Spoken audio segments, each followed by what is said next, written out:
In this teaching demonstration, what I'm going to do is show you a little bit about predicting the products for a double displacement reaction, and this one results in a precipitate.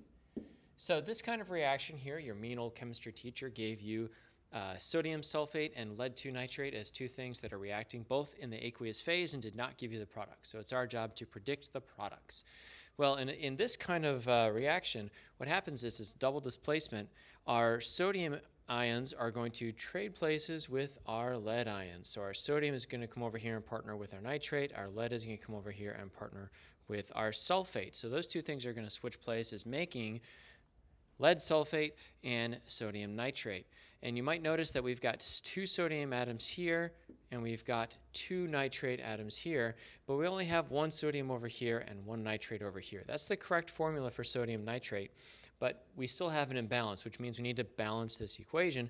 So when we do, we will see that we've got two sodium nitrates here, and that balances everything out. We've got everything where it's supposed to be. Another piece of information we have here are these aqueous symbols, meaning that these two things are aqueous, which means there's probably phases over here on this side that are not yet written in. If we look at our solubility rules, we'll see that lead-2 sulfate is an insoluble compound. It's going to be a solid, and the sodium nitrate is a very soluble compound. It's going to be aqueous, and you can see that we've got all four of these phases represented. This is what's called the molecular equation. So now we have a pretty good idea of what's going on in molecular sense, but if we go to the net ionic reaction, what we're going to see is we're going to start with the original, but we want to end up with just the things that are involved in making this lead-2 sulfate.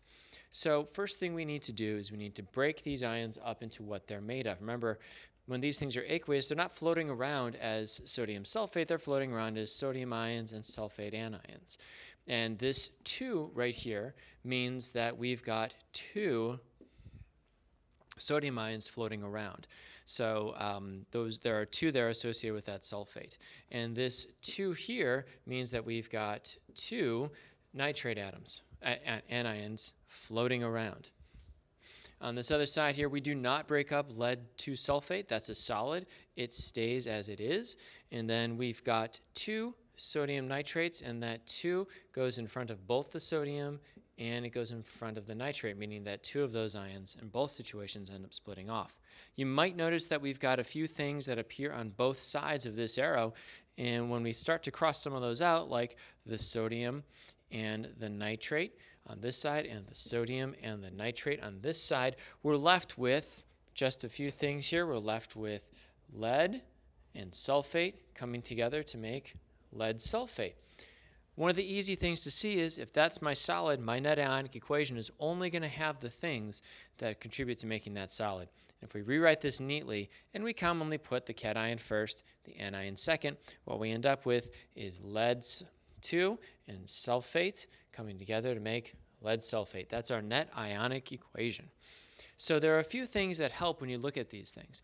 One is patience, especially if you're unsure of the steps, take your time in going through it. Second is naming. If you are good at naming things, you will be able to see how these things come together. And going through this with nomenclature in mind is a very good idea. I do not require that students memorize the solubility rules, but I do require that you are able to use them. But familiarity, that is, if you are already familiar with these things, you're going to have a much easier time going through them.